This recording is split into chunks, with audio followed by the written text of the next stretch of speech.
이재명 민주당 대표의 체포동의안이 국회에서 가까스로 부결되면서 검찰은 어느 정도 수사의 정당성을 인정받은 것으로 평가하는 분위기입니다.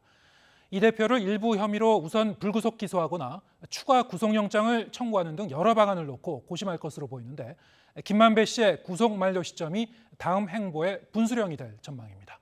김혜린 기자의 보도입니다. 상식적 결론을 기대하던 검찰의 바람과 달리 가까스로 부결된 이재명 더불어민주당 대표의 체포동의안. 다만 흔들린 방탄을 확인한 검찰로서는 운신의 폭이 넓어졌습니다. 영장을 재청구할 경우 부결을 확신할 수 없게 되면서 다음 기회를 노려볼 수 있게 됐기 때문입니다. 앞서 검찰은 체포동의안이 부결된 직후 본건에 대한 보강 수사와 함께 현안 수사를 엄정하게 진행하겠다고 밝혔습니다. 다시 말해 대장동, 위례 개발 비리 의혹 등 본건과 연관됐지만 영장엔 담기지 않은 428억 원 약정설과 정치자금 수수 의혹에 대한 구속영장 청구 가능성을 열어놓은 겁니다.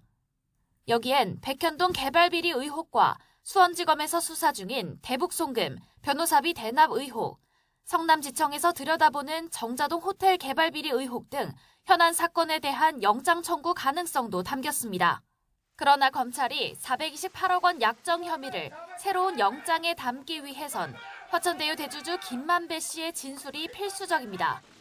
김 씨가 이 대표 측에 대장동 수익 428억 원을 약속했다는 게 의혹의 핵심인데, 범죄 수익 은닉 등 혐의로 최근 재구속된 김 씨는 검찰 조사에 비협조적인 것으로 알려졌습니다.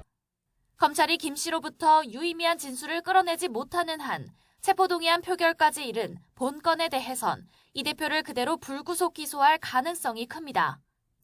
김 씨의 구속기한이 채 열흘이 남지 않는 상황이라 그 전에 추가 기소를 해야 하는 만큼 다음 주면 검찰의 다음 행보가 어느 정도 윤곽을 잡을 것으로 보입니다. 남은 기간 안에 수사가 얼마나 진척되느냐에 따라 검찰의 추가 구속영장 청구 여부나 시기도 결정될 것으로 보입니다. YTN 김혜린입니다.